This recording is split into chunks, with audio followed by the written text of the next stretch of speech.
Des pluies torrentielles s'abattent sur le Texas et la Louisiane depuis plusieurs jours. L'ouragan Harvey, désormais rétrogradé en tempête tropicale, ne cesse de déverser de grandes averses. Jusqu'à 15 cm d'eau par heure, accompagnée de vent jusqu'à 215 km/h. Les experts qualifient la crise de sans précédent. Au moins 15 personnes sont mortes selon les chiffres révélés mardi. 30 000 ont été déplacés par la catastrophe. 3 500 secouristes sont sur place et 12 000 gardes nationaux ont été mobilisés.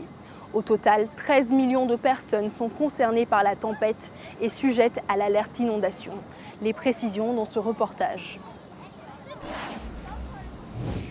Les équipes de secours en hélicoptère remontent les personnes piégées dans les zones les plus inondées du Texas. Les résidents utilisent de petites embarcations pour évacuer leurs voisins et les gens coincés dans leurs maisons. Les pompiers locaux ont rejoint les opérations de secours. Parmi eux, Edmundo Venegas. Il explique que son équipe vient d'évacuer un quartier inondé du nord de la ville de Houston. Nous avons utilisé des camions de l'armée, des bus d'école et nos équipements pour évacuer tout le monde. Les habitants évacués se sont dit soulagés. C'est une véritable bénédiction qu'ils soient venus nous chercher.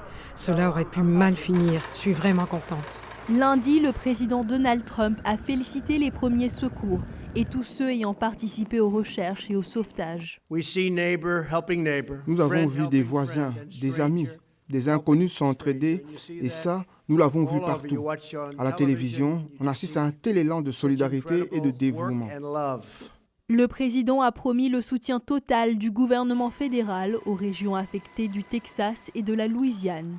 Il a rappelé que 8 500 employés fédéraux sont déjà impliqués dans les efforts visant à aider le Texas. La reconstruction sera difficile et longue, mais le gouvernement fédéral est capable de la mener à bien et est prêt à relever le défi. Les dégâts sont déjà visibles sur les habitations et les infrastructures, mais la pluie ne va pas s'arrêter de sitôt. Les autorités ont fait savoir que leur priorité est de secourir les gens. Le gouverneur du Texas, Greg Abbott, a annoncé que l'électricité sera rétablie dès que possible.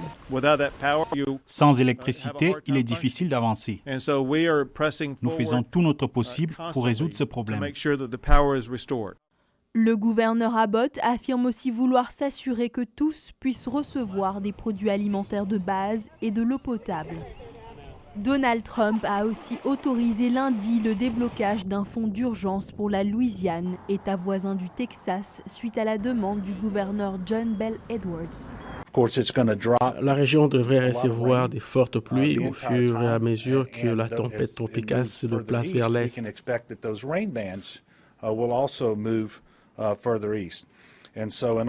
Il semble que le pire reste à venir pour la Louisiane. La proposition de budget révélée par l'administration Trump en mars dernier prévoit des coupes considérables dans les programmes fédéraux d'aide d'urgence en cas d'inondation.